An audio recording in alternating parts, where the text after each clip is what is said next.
So, Figola. why do people go to clubs? Why do we enter dark places and dance to electronic beats for hours? Why do I go search for abandoned bunkers to throw raves at? What do we search for in the darkness? Working in the nightlife for many years, I've been searching the answers for these questions. And I started realizing what the rave means in a bigger picture. What drives us to the rave, even if we're not aware of it, is the search for this sublime moment in which we stop thinking about being alive and actually being alive. Breaking the boundary of ordinary life in this moment in which we transcend and we are truly living. After breaking this first boundary, our barriers lower, and breaking other boundaries becomes easier. Race creates a safe space to break boundaries. But what does that mean?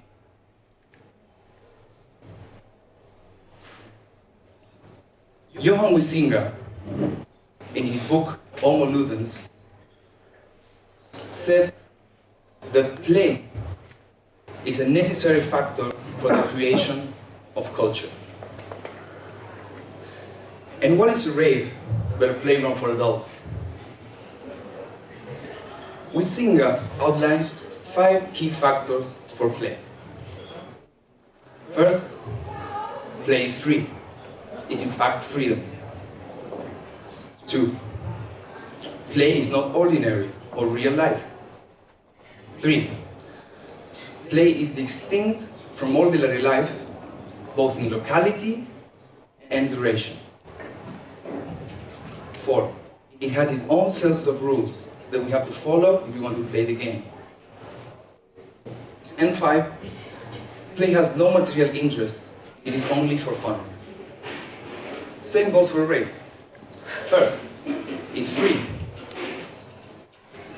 It's a place where you won't be judged.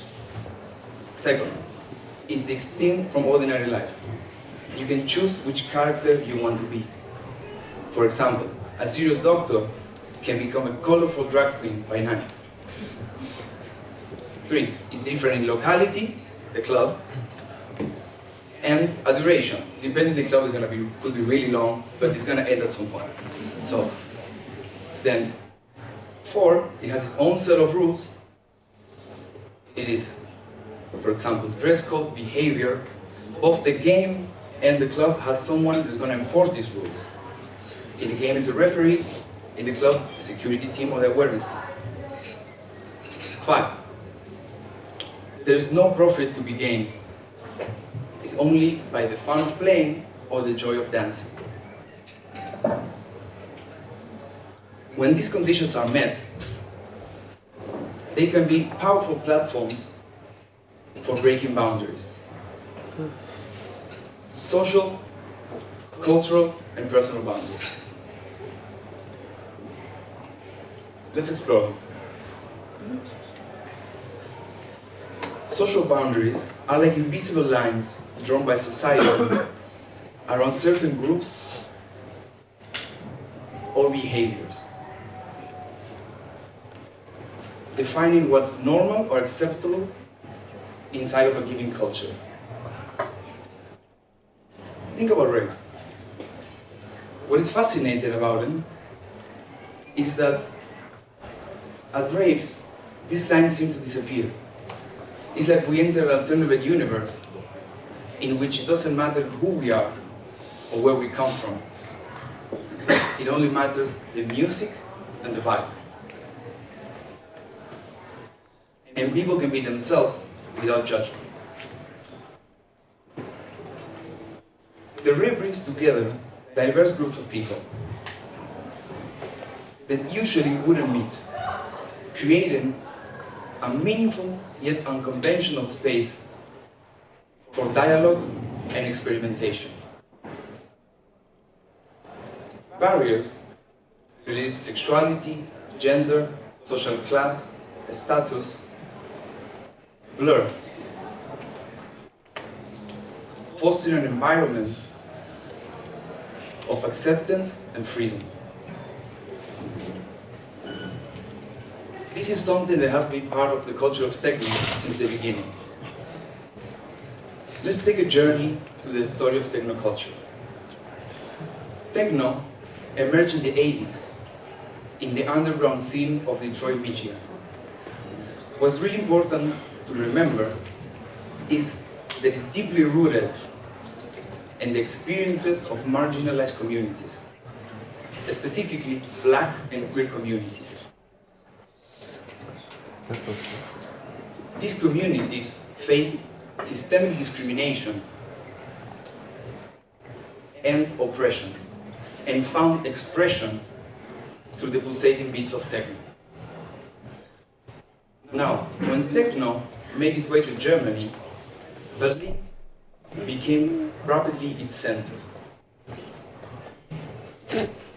In the 90s, after the city was going through a period of reunification after the fall of the Berlin Wall, Berlin became a meeting point for alternative thinking and artistic expression. Berlin techno scene brought together marginalized people from both sides of the wall, who were ready for something new and to challenge societal norms. So techno from the beginning transcended cultural boundaries, bringing people together from different backgrounds and forging connections that go beyond language, ethnicity, or nationality. Besides social and cultural boundaries, race allows you to explore your personal boundaries. So let's imagine we go to a club. So we go to the club, we enter, we want to see the DJ. So we go straight for the front. When you arrive there, the first one that you're going to explore is your physical boundaries.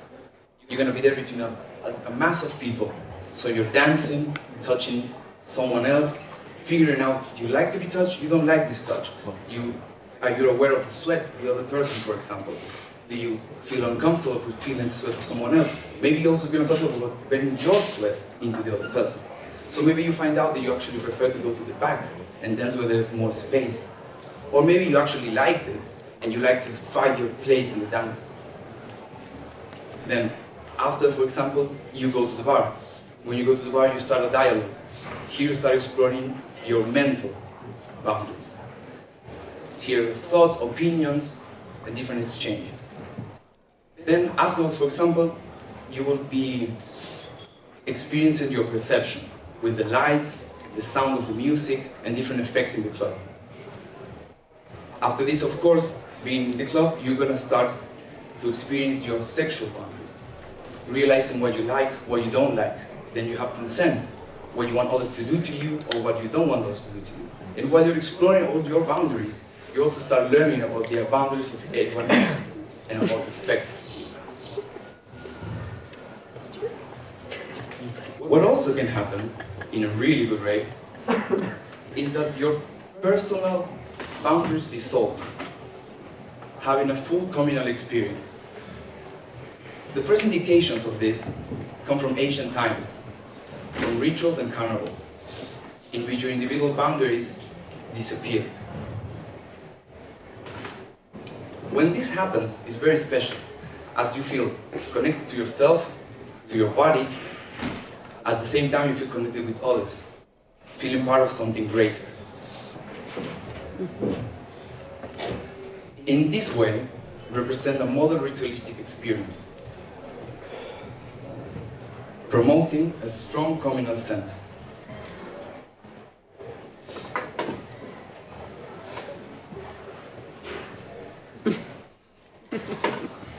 It becomes clear that race hold a significant political dimension,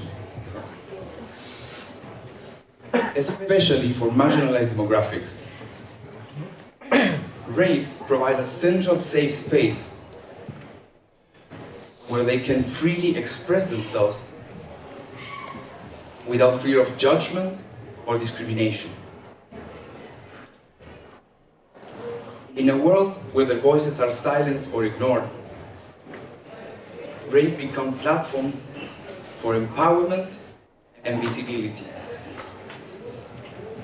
Individuals who feel marginalized or misunderstood find solidarity and support within a community that celebrates their identities and experiences. In this sense, raves are not only about escapism or entertainment, but also about resistance and resilience. Challenging the status quo by embodying alternative ways of behavior and by creating these empowering spaces, rave contribute to the fight for inclusivity and equality. Attending a rave is not just about having fun. It's also about making a statement. It's about standing in solidarity with marginalized communities. For me, this means that raves offer safe spaces for those who feel marginalized, allowing them to express themselves, feel empowered, connect with others. Through raves, barriers are broken and diversity is celebrated, creating acceptance. Recognizing this, we realize that our boundaries are often self-imposed. The social separations we create are not as strong as we believe them to be. By fostering these spaces, we can challenge societal norms, promoting understanding and unity. All that we discussed previously gives deeper meaning to actions within the rave, challenging the distinction between mere partying and an important communal experience. So let's embrace the transformative power of raves, seeing them not just as parties, but as important centers of cultural exchange and experimentation that deserve being defended by us and enjoyed by everyone. Muchas gracias.